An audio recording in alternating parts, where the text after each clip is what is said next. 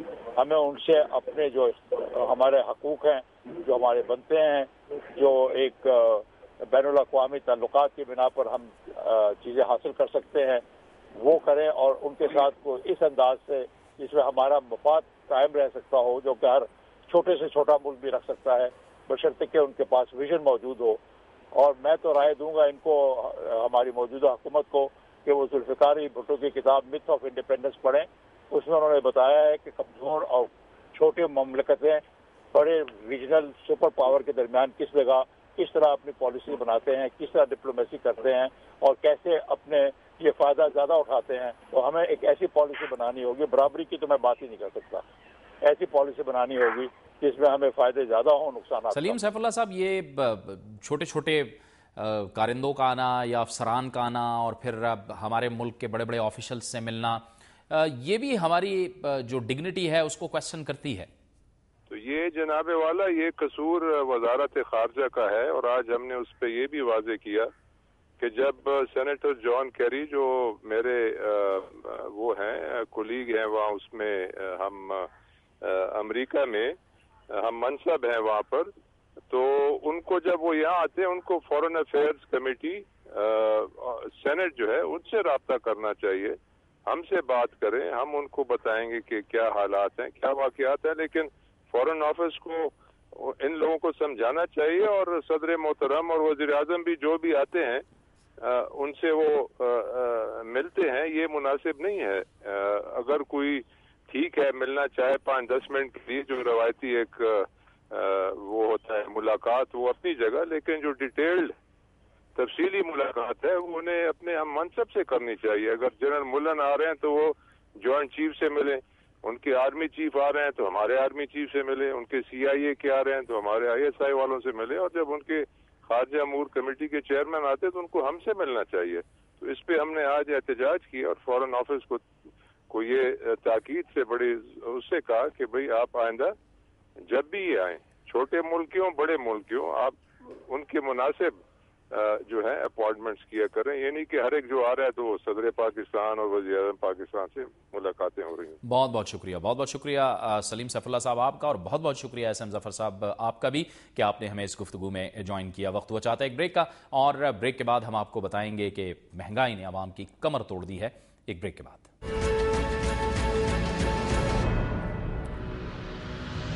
Programme news watch میں ناظرین ایک بار پھر آپ کو خوش آمدید کہتے ہیں۔ گزشتہ ایک سال کے دوران مہنگائی نے عوام کی کمر توڑ دی ہے، اور اس بات کا اب احساس کیا ہے وفاقی ادارہ شماریات نے، اب اس فیکٹ کو ایکسیپٹ کیا ہے، اس کو تسلیم کیا ہے